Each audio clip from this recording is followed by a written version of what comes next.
My guest today is Nina Watson, and since she invited me into her home and fed my husband and I delicious treats and tea when we were in London, I now consider her a lifelong friend, and she's never going to get rid of me.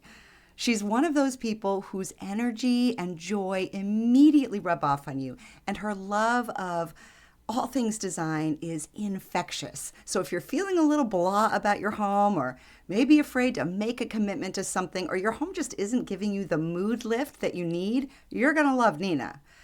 I'm going to do something a little different now. Instead of just jumping into the interview, I want to highlight the specific slow style related ideas that Nina shares, because there are some real gems in here that make for terrific design lessons, and I don't want you to miss them. First, when I ask her to describe her style to us, she doesn't only give me a 1 or 2 word phrase. She takes us on this gorgeous ride through all different eras, materials, colors, patterns that she loves. And most importantly, she gives us a clue to what I believe is the kernel of everyone's signature style. She says it's all about how she mixes things together. And I really encourage you to go to the show notes page and look at the photos from this episode at slowstylehome.com to see exactly how she mixes things together. As I've said before, your particular style is found in the mix itself, not the style categories that you choose. Another big thing that we talk about is color. Now, she's in the process of changing all of the molding in her kitchen from dark to light, and in her living room, she's taking one aspect of the room, the built-in bookcases, and changing the color there as well. Now, I have to say, I loved these rooms just as they were. They were gorgeous, but I get why she's changing them, and you're about to hear her thought process on that, which is really valuable as a design lesson in and of itself. But what I want to point out is that she's really talking about the second principle of my slow style philosophy, which is called style evolves. She made a commitment to something, in this case color, and she lived with it for a while. She spent time paying attention to how the color affected the rooms as a whole and how she felt inside of them. And only after doing that did she understand what those rooms actually needed in terms of color to achieve the things that she wanted them to. And she's a professional designer. Oftentimes, we resist making a commitment to anything because we're afraid we'll make a mistake, or, especially if it's a strong choice, you worry you'll get tired of it quickly. But if you don't make those commitments and live with them, then you're losing the chance to understand why something works or why it doesn't. You're not then developing your signature style. And more importantly, I think, when you don't use your home this way as a playground for exploring what you love and what makes your heart sing, you're actually robbing yourself of the opportunity for personal growth. We also talk about designing for children with longevity in mind as they grow from toddlers to teenagers, which I think a lot of people can appreciate. She has 2 teens now, one of whom is neurodiverse. He's on the autism spectrum. And it's really helpful to hear how she goes about involving him in the process of what's going on when she's changing up his room. And then finally, we wrap up with 2 more slow style principles. They are life-informed style and style reflects your values. When I work with people, we do pay a lot of attention to the practical aspects of the life-informed style principle, such as making sure your home is working for your daily routines and the stage of life you're in and your budget, etc. But when I asked Nina to comment on that principle, she really focused on another aspect, which is about decorating from the inside out. And what I mean by that is your story, your experiences are what you'll draw inspiration from to get your style when you use the slow style approach, not just replicating what somebody else is doing. And as for style reflects your values, that principle, well, you'll hear how Nina is very clear on what she values and how it shows up in her home beautifully. Okay, I hope this is helpful in terms of giving you some guideposts to listen for. my purpose here is so that you can better absorb the design lessons and put them into practice. Okay, enough yammering from me. Let's jump in with Nina. Nina Watson, welcome to the Slow Style Home podcast. We saw each other recently. You graciously invited me into your home while I was visiting Oh, in London. thank you. And oh my gosh, it was such a treat. So welcome, welcome. Thank you. And thank you for having me as well, because it's a real joy to do something like this as well. Having been in your house, I know that you are a fellow lover of a little bit of quirk here and there, but also a fabulous mix of different styles. And so I'm curious to know how you'd put your style into words. I would describe my style as vintage eclectic. I'm like a magpie. My style is full of contrasts and contradictions, just like me. I love the geometry of Art Deco. I love the sort of the patterns that you get within arts and crafts and Art Nouveau. I love the shapes that you get in mid-century furniture and lighting, like the real sculptural elements within that. I love pattern mixes. I love how they combine and contrast within an interior. But I also really enjoy space around things as well. So I wouldn't say that I'm a maximalist at all. I would say I quite like space around so that the busyness within a room can breathe and that your eye can settle as it moves around. I love bold, rich, deep colors. I love texture. So I love shiny brass. I love sumptuous velvet. I love reeded glass. I love it when textures insist that you touch them.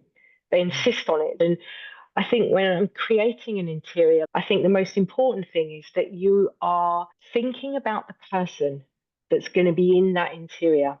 So the textures within that interior all go towards how you feel when you're in that interior. So that's how you bring soul to it. Mm. You're connecting it to the life that's in that room. And so it's not like one thing or another thing. It's like all kinds of things blending and combining together to a sumptuous feast. Oh, But yeah, I don't like pigeonholes. You can yeah. probably tell. I like to move within them. And it's the same as I am in my life as well. I don't like being pigeonholed in any way. I don't like someone saying, oh, you're this or oh, you're that. No, I'm not that or that. I'm over there with a bit of that and a bit of that and something from there as well. That Um, was the most beautiful answer. Not very concise. You'll find I'm not very concise. It doesn't, you know what? Because you can't put all of you into a concise little box, can you? No, no. I'm curious to how your style, your obsessions, your aesthetic leanings have evolved over the years. You strike me as someone who has had an eye or an interest in design since you were younger. So what would Definitely. Nina's place look like in when you're in your 20s and then later and then now? It's definitely evolved. So when I was young, I remember my mum and dad saying that I could choose my wallpaper. And this is when I was about 8 or 9. And I chose these pink clouds. In my head, I was thinking it's going to be like the sunrise in my room. It's going to feel like this pink sunrise. It's going to be amazing. It's going to glow. Yeah. And then when I was at college, when I was at art college, we had these tiny little bedrooms in halls of residence. And I looked at and I had the smallest one out of the 5 on the block. And I was like, Oh, and they had this awful wardrobe. And I had all my stuff in it, but it was ruining the lines of my room. So I dragged it out into the hallway and told everybody, because we all shared a kitchen. I was like, that's all my stuff. Can't touch my stuff, but it's going to be in the hallway. Because it was live with ruining it. the lines. I could see like to the window, and I was like, it's cutting out the light coming into my Right. room. It's ruining it. An artist. Yeah. And then when I was in the 90s is when I bought our first apartment, Okay. and it was like in the peak of paint effects on walls. So there was Oh, lots of yes. stippling. And my first apartment, I couldn't believe I could finally paint walls. And I remember I had this silk parachute that I'd bought at a flea market. And I hung it up in the bedroom above the bed so that it would be like a kind Oh, of cloud above the bed. yes. And I was like Yes. really delighted with that. And everyone came around going, oh my God, what have you done to yours? But I when I was thinking about this, when I was thinking about how my style has evolved, I've always been interested in the sky, Mm, and it's like subliminally been in the back of my mind There's something about the sky that's always calmed me. When I'm Hmm. thinking, when I'm concentrating, when I'm working, when I'm coming up with concepts, I need to see the sky. I always sit Yeah. by a window so I can see it. And it's amazing how frequently it crops up in my work in Yeah. different ways. So I've Okay. always thought about the ceiling as a wall. I know that now everyone's, oh yeah, painted ceilings, but I always thought about the ceiling. And so whether you choose to leave it white, whether you choose to continue the walls up to the ceiling so that your color, they now call it color drenching. They didn't used to, but now it's color drenching. Continue the walls all the way up so that it envelops you, whether you go with a dark ceiling to bring drama to a room, whether you wallpaper a ceiling, whether you Hmm. have a giant statement chandelier coming down from the ceiling, anything that draws you up is important to me and has Hmm. been something that has figured all the way through. Yeah. When I was visiting you, we were walking through your home and we were talking about some changes that you were going to make. Oh, Now, I yeah. walked in and I loved everything. So there was high contrast between walls and wallpaper, or between at least the molding and the walls. Yes. In the kitchen, yes, and in the front room, Yes. especially, we talked about, and you said, I'm going to change all of this color. And I Yes. want to know why. And also, so describe for us what it was and now what, I don't know if you're finished yet. I know it No. looks like you're finished in the kitchen, but not in the front room. No, I'm not finished. Okay. All right. I'll talk about the kitchen first. So in our kitchen, we've got very soft pink. We've got like patterned wallpaper, very soft color wallpaper. We've got the focal point are the vintage green tiles around the cooker area. Also in the kitchen, we've got this dark gloss. It's not black, it's called black olive. It's like a greeny gray, a very deep greeny gray, and it's glossy. And we loved it when we did it. We loved the fact that it provided this contrast, stopped the kitchen looking too sugary. There's a picture rail that goes round that's a dark gloss. And then there's a dark gloss that's on the doors. There's the serving hatch that's like a dark gloss. So We said let's it very stainless much looks steel. like a picture frame around the lighter things. So Yes. yes. Okay. Yeah. So now go ahead and tell us why you want to change that. So when you walk into the kitchen, what I've noticed is that, well, what I know about the kitchen is it's quite an awkward space. It's quite narrow as you come into the kitchen and then it opens out. It's an Edwardian house, so it's 114 years old. So we've extended out. So it's like a long, thin room, but it starts thinner and then opens out slightly. So it's a little bit awkward and it's steps going down as well.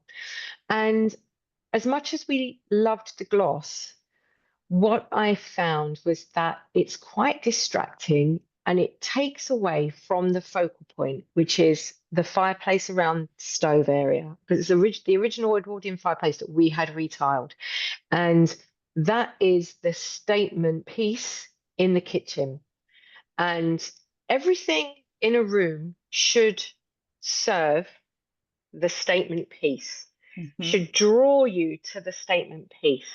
But what I found was that it distracted you from the focal point, which are the tiles, which is what you should be looking at. You should either be looking at the tiles or the view of the garden. We've got a wildlife garden. We've got lots of trees. We've got lots of herbs. We've got fruit growing. We've got wildlife out there. We back onto a canal. The view is key. So when you open the front door and you walk in, we moved the doorway into the kitchen so that you could see all the way through into the garden.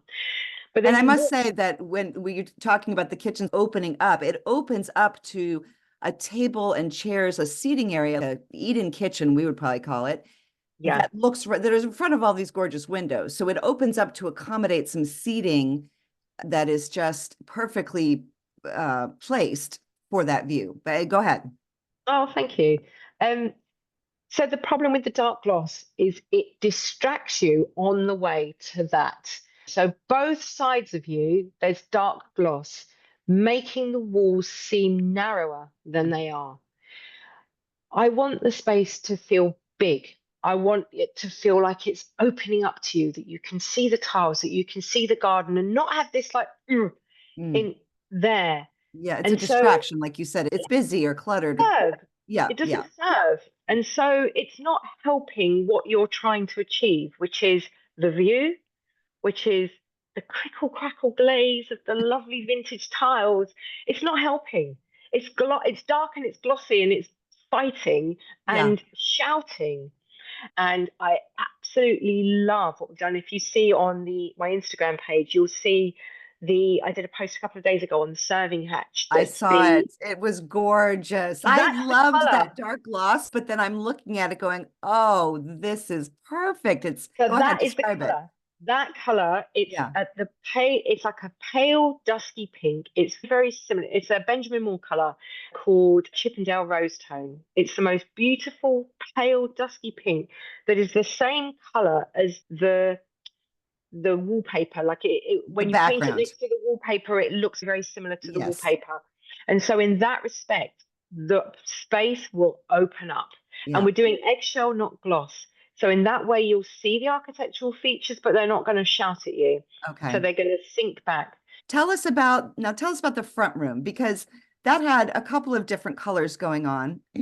And I think you and I both like a bit of drama in our Yes. homes, right? Yeah. We just love that kind of atmosphere where there's something intense going on. Yes. But you Yes. also in that room are going to be going a little bit lighter. So tell us why in that room. What's your thought Yeah. process there? So we're not going lighter with everything. So it's exactly the same thought process. I walked into the room. You have to decide who are your champions in the room? Who Hmm. are the stars in the room? When you walk into that living room, the stars are the fireplace tiles, which are original Art Nouveau, beautiful green and pink, little bits of yellow in them. They're stunning. So the Hmm. Art Nouveau fireplace tiles, the botanical sofa, which is like a Hmm. pink sofa with botanical velvet.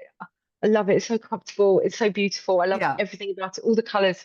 And then we have an oil painting by Rafael Silveira. It's the most amazing oil painting. He's a Brazilian artist. Most amazing oil painting called Frida Cactus. That's a bit like Frida Kahlo, but her dress turns into a cactus. It's a surreal piece, very color poppy, fantastic. Not to everyone's taste. We adore her. Yeah. Nothing in Yeah. I our love house it is too. Yeah. taste. We absolutely adore her. She's the star. She oversees proceedings. So you've got Frida Cactus, you've got the fireplace tiles, you've got the botanical sofa. The problem in that room is you walk in and the first thing are the green glossy shelves. They Right. are not the stars. They shouldn't be the stars. Right. They're The built in star, just for people listening. They're yeah, built-in shelves and they we are, put yeah we put those in. So we put yeah. those built-in shelves in, and they are a rich green gloss. They're beautiful green, but Yeah. they're green, they're glossy, they color match the tiles. But the Hmm. problem is they challenge the tiles so that you see the shelves before you see the tiles, and Mm. that is actually a crime. In my Right. book, that's a crime. I loved the shelves. I absolutely loved them. But as soon as I could see that there was a problem with the way I was looking around the room, I just thought, hang on a minute, I should be looking at those tiles more than I am. Why aren't I Right. looking at those tiles? So, all that we're going to do in the room, we love the dark walls, we love the pink ceiling, we love the gold, all the little bits and pieces in that room we love. All we're Yes. doing in that room is removing the gloss from the dark so that we're keeping that same color on the all of the timber work, but we're going eggshell, and the green we're taking to a softer green. So Mm. there's another green within the tile that's also in the rug and that's also in the botanical sofa, and it's a slightly more sagey green, I would Okay. describe it as. Yeah. But the walls are still dark, Yeah. really, really Yeah. dark. Mhm. If we just drop the shelves back slightly, keep them green, but just drop them slightly, the whole room will settle into a new rhythm, Mm. and you'll notice the tiles as you come in. You'll see the tiles first. What I'm doing is changing the picture frame. Yes. That's what I'm Yes. doing. Yes. What's That's what interesting I'm to me, doing. and I want to make sure we touch on this. What's interesting to me is that in one room, you took out the dark and went very light to open everything up. And in this Yeah. room, you're keeping the dark. Yes. And which I'm happy about. It's such a beautiful room. It's, yeah, I guess it is cocooning. There's this gorgeous window there, so there's all this light flooding in. Yes. But What we love about this room is that it's different to all the other rooms. So it's all still within the same color scheme of the house. So There's a within when the hallway as you come in, there's a color scheme that's set by the hallway, and then Mhm. different aspects of that scheme come into their own as you walk into different rooms. And in the living room, we call that the living room, it's where we watch films, and it has a really cozy vibe to it. And I want to point out your TV is in that room, as you said, and you and I had a conversation about this when I was visiting Yeah, and how we don't love TVs, but it's not on the first wall you see. It's almost no. behind you when you walk in. And I think that's such great placement. A lot of people, even ones that don't really want their TV to be the focus, for some reason, They put it above it's the put on the fireplace. wall that is the first thing. Yeah. Or it's put above the fireplace, and you just think, take it away from the fireplace. Like, Yeah, yeah. fireplace is a thing. Make It's it a thing. it's And for then you put a TV. contemplation and it's conversation. Yeah. Good to have. It's certainly good if we've got anyone babysitting the children, because if Yeah, they need if it. they came over and we didn't have a TV, I don't think anyone would. They'd be like, "What? I quit. I'm not going to How do you babysit. Are you live?" kidding me? Well, okay, so speaking of children, so another thing that was happening while I was there was your son's room was being ripped apart, and it was Yeah, wonderful to see it mid-construction. And now I know that you have made great progress. You may even be finished. yeah. I've been Have you watching it seen on it? Have you Instagram. seen? I have Yeah, seen it. Yeah. It's yeah. gorgeous. And I wonder if you could talk a little bit about the change. Yeah, he's grown older too. So it began because we reconfigured the hallway. So what happened first was we took a wall out of our hallway to bring more light into the hallway. We were redecorating the hallway, and then as we were doing it, it was like we need to get rid of that wall because Yeah. we need that light. We need that light coming in from that window. So we took a bedroom out, and unless you live in a mansion, which we don't, taking out a bedroom has compromises that you then have to deal Yes. with. So Yes. unless if you're turning a 4 bedroom house into a 3 bedroom house, you're basically saying my house is now worth less because I've taken out Hmm. a bedroom. Yeah. So we needed to make it a 4 bedroom. It had to come from somewhere. And actually, our son has the largest room he has easily the biggest room. We took the second bedroom as ours when we moved in because it overlooked the canal. It had a fireplace. It was a much prettier kind of outlet, and I loved the fact that it overlooked the garden. Our Yes. son didn't care about overlooking the road, so it He was doesn't care about the view out the window. no. You could see cars. He was happy. It made sense to take some space from his bedroom and make his bedroom smaller. And we'd wanted to update his room for a while. So we used the fact that we were reconfiguring as the opportunity to change his room. So our son's on the autistic spectrum, and so we had to keep him fully involved all the way through. I wanted to use one of the colors that we'd already had. So his room previously had blue wardrobes and the blue all around the room, and he did really he loves that color. So I thought I'll continue that over the ceiling instead, and put wallpaper all around the walls of treasure maps. And there's a really warm color to the maps, like a kind of parchment. Our son's really imaginative and he loves maps, and he loves looking at places that he might like to go one day and Oh, thinking about where he is and where he might like to be. And if he's heard of a place, all the places that we've been to, showing him on the map, and he loves all of that. But he also loves the kind of stories about treasure, and it has a real okay. thing about treasure, finding treasure. So he Sure. loves all of those kind of things. We kept the bed the same as he had before. So there were certain things in his room we kept the same so that we could introduce new things into that without him feeling like he was going anywhere unsafe or Yes. too new or Yes. just not belonging to him. It needed to Right. feel subliminally and Yeah. subconsciously like it belongs to him. And so the maps all around are somewhere that he can use his imagination and that can take him away from whatever stresses he's had in the day. And I wanted him to be able to lie back on his bed, look up at the dark sky above, have the maps all around him, be in his bed that smells like the things that he knows, and just feel like he could drift away from Yeah. whatever he might need to drift away from, and whatever he might have had to tolerate through the day, or whatever he might have had to get through. And Mhm. we don't know those things he has to get through because he doesn't necessarily talk about them. He's Yes. quite contained, he holds them all in. But I wanted him to feel when he was in his bed, that when he was in his bedroom, that it was his and Yes. there's a safe place. But when we did our daughter's bedroom, I did a sky ceiling for her. She's very like a roller coaster of emotions. She's a How old is teenager. she? She's a teenager, but trust me, she was a roller coaster of emotions before she was a teenager. So it's just gone next level. But she was always like that. And for her, we did much more neutral walls around because she's very creative. She likes to make things, and she's also quite messy.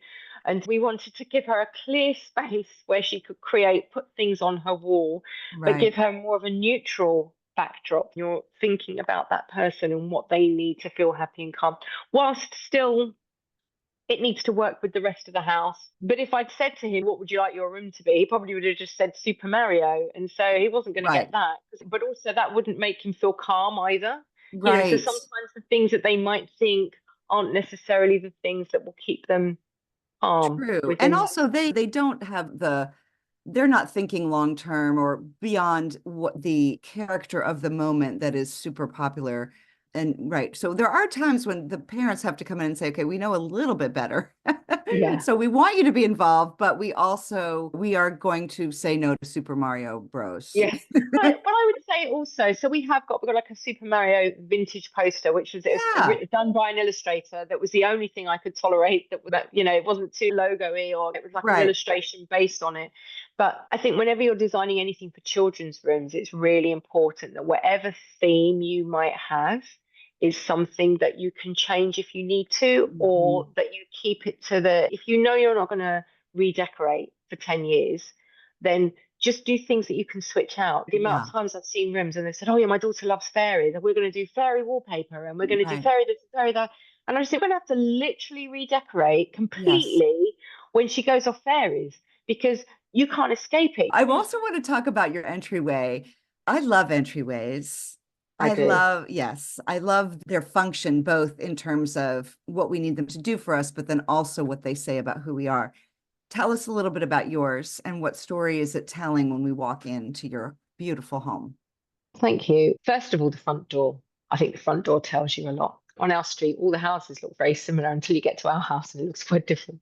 But we've got a ruby red front door with stained glass that I designed and we had installed in keeping with the period of the house. So it's very Edwardian Art Deco style, in keeping with the stained glass that was already in the house. So I Yeah. was getting it to work with that. But as you come in, there's like a warm textural glow. So we've got botanical sort of yellowy, goldy, it's like a pale yellow gold wallpaper as you come in. We've got gold radiator. We've got a gold chandelier above you as you come in. We've got a pink vintage stair runner, gold, the brass stair rods. A warm, vibrant hug is how I would describe it, and that's how I want it to. But also the other thing to note that's important about the entrance as you walk in, we moved the doorway going into the kitchen. So originally, when you opened the front door, you were faced with a wall. You had to go around a bend and then walk into the kitchen. And when we had our kitchen done, I was like, we need to move that doorway, because what I love is when you open a front door and you can see the garden. Mm, That's really important. So it's not about whether you can see the hall or even whether you can see the kitchen, but it's whether mhm. you can see greenery. And we're in the City of London. There's not loads of green around us. People talk about bringing the outside in, and you can do that in all sorts of ways, by just having plants in your house, but also just being able to see plants. Yeah. If you can't have plants in your house, to be able to see them somehow. So if you don't have a garden, if you don't have a view, then to have plants in the wallpaper somehow, or Yeah. bring that kind of feeling of nature and the outside, and that we're a part of this planet Right. and this earth, and that you have this little spot that you've tried to create a home from, but that you're part of something bigger. And so thinking about the sky in an interior, or thinking about Yeah. plants, or thinking about nature within an interior, to me, it's all part of the same thing. And so Mhm. all of those things come into an interior for Mm, me. All of those mhm. things, they're sort of how you use your space is so important. How you live in it, how you all live in it. How do you stop your cats scratching your Right. chairs? We don't. We Yeah. don't. It's not like they're allowed to just run riot, but they're not allowed in certain rooms either, because we Right. all live here. We use our nice crockery all the time. We wear our shoes inside, not because we're trashing the place, but because we're just living. You're just Yeah, living in your house, how you like to live in your house. And I think right, I'm not a really careful person in the way that I do things, and nor that I want the children to be children. I don't right, want them to feel like they can't do anything, although they right. aren't allowed to have chocolate ice cream on the botanical sofa. That is actually a no. That's a one thing. Yeah, one little rule. I've learned. But But I you think don't want to live in a museum. no, that it's not do this, take this off, don't put that there, don't put that Right. there. We keep it nice, but we live within it, and I'm not like continually trying to make everything perfect. This was such the way you were talking about all of the various things that are important, the nature and the people and all of that, that might be a wonderful way to wrap up this conversation. But I do have one more question for you. Okay. Every once in a while, I like to ask a designer what he or she thinks or how they interpret my own philosophy, my own approach to creating beautiful, meaningful homes. Yeah. There are three pillars or principles to my framework that I teach others. And just to refresh everyone's memories, they are life informs style, style evolves, and style reflects your values. And I wondered, do any of those conjure up anything for you? How would you interpret one or more of them? And do you Um, resonate with them? yes, definitely. I would say with life informed style, your home should function first, do what you need it to do, but make you feel happy and calm as well. And I would say that in our home, we love things to be made properly, crafted with an attention to detail, because it's these small details that you notice when you're in the space. How a drawer opens, how a lamp dims, how a cushion scrunches next to you. We don't Mm, have a huge budget for anything, but we found wonderful things in like flea markets and vintage shops. And the fact that we're recycling something, I think, is really important to yeah, us. yeah, Giving something a new loving home is also really important to us, a new lease of life. And all of those things matter to us in more of a sort of a holistic way. So it's not like I think of these things separately to anything else. It's more about how you live reflect it absolutely reflects how you are with things, how you live your life, how your life absolutely informs your style. And the way that you need to be more aware of things within the planet, not buying things that just last 2 minutes and then are just going to end up on landfill. We don't buy things like that at all. And things like that make me really angry. And there's such a throwaway culture that makes me angry as well. Oh, it just makes me annoyed because I just think it's just another way to get yes, people to purchase things that are going to yes. end up on a landfill. All the The batteries. batteries. Oh my God. And it's just like people just pushing their heads into the sand thinking what I do makes no difference. And it's just, but you have to live with yourself as well. And I think it's important that what you're teaching your children is that you can have nice things around you, but be mindful of waste and be mindful of whether you need something, whether you don't need something, whether you can find a home for something, whether you can give it to somebody rather than just throwing it away. Like all of those things are just the way that you live your life. Yeah, I suppose that's how. That's a beautiful way to express that third principle. Your style reflects your values. Your values are clearly all out and about for people to see and experience when they come into your home. Oh, thank you. Nina Watson, this has been such a pleasure. Thank you once again for having me into your home. And thank you so much for sharing all of your thoughts and your thought process and your creativity with us today. Oh, thank you very much for having me, Sandra. It's been an absolute joy.